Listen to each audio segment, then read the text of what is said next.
Euh, Bonsoir SE, j'espère que tout le monde va bien.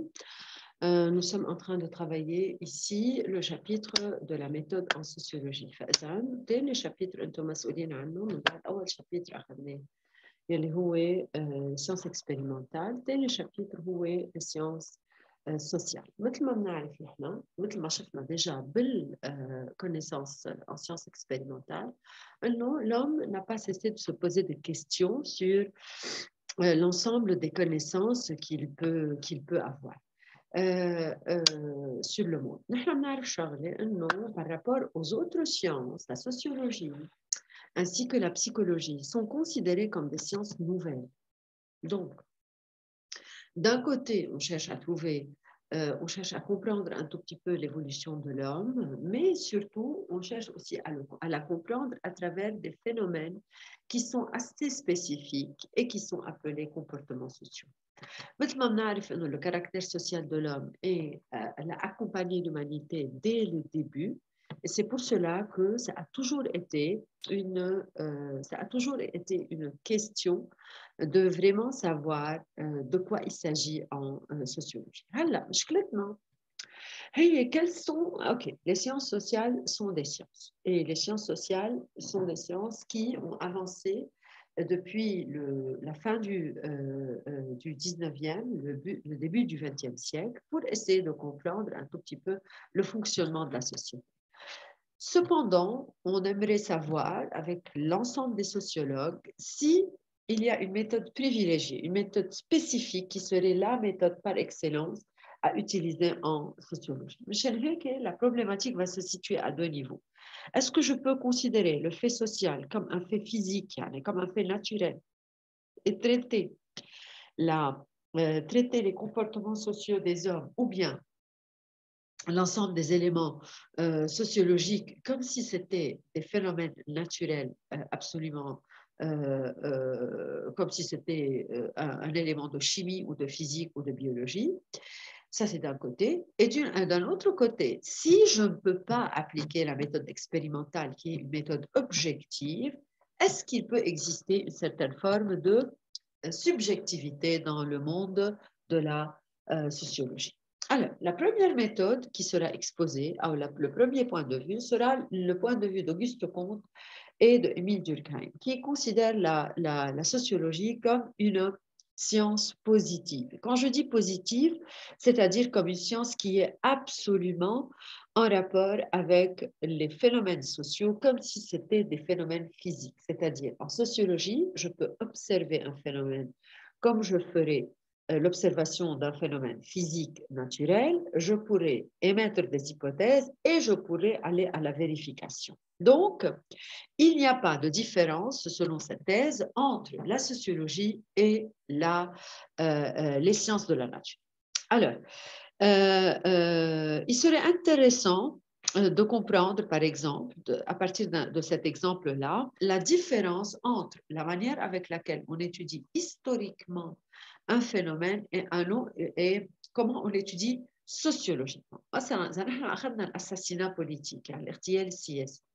الاغتيال السياسي بقلب السوسيتي فيه يكون بيندرس comme un phénomène historique à travers les grands assassinats. بس كمان في عنا des sociétés qui sont des sociétés construites autour de phénomènes comme par exemple la criminalité politique. يعني assassinat politique بقلب بعض السوسيتي مثل par exemple la société libanaise malheureusement هن هو un phénomène que l'on peut retrouver socialement. Donc, il doit avoir des raisons sociales. مشان هيك بالنسبة للميثode explicative, il serait très facile de préciser avec beaucoup d'objectivité un ensemble de réalités sociales qui sont des réalités positives et qui, à travers l'histoire ainsi qu'à travers les différentes sociétés, elles se répètent de la même manière. Donc, c'est dans ce sens que Durkheim nous fait comprendre, non, les phénomènes sociaux doivent être traités comme des choses parce qu'il y a des traits généraux dans les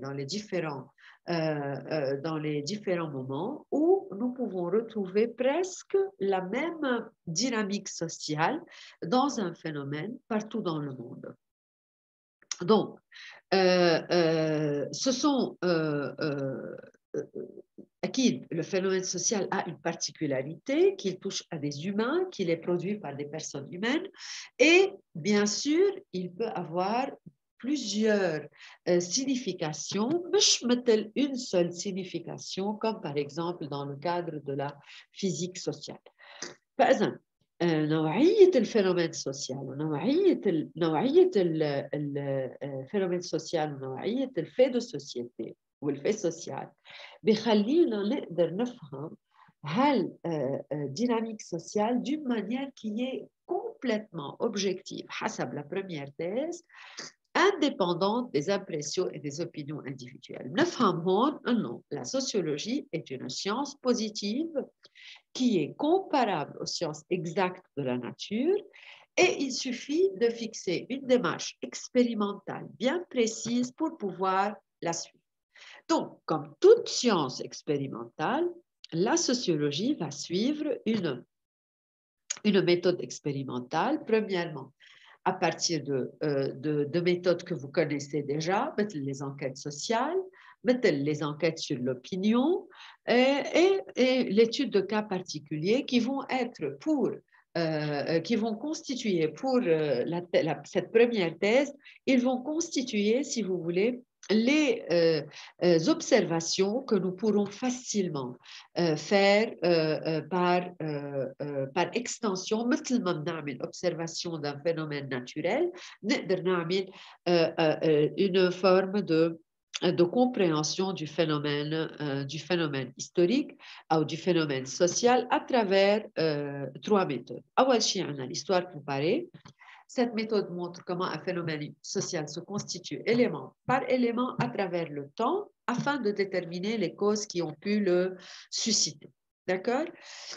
Mettez l'étude, par exemple, de la famille, mettez l'étude de la composition de la famille dans n'importe quelle société, quelle civilisation, et pouvoir étendre cette compréhension sur les autres civilisations.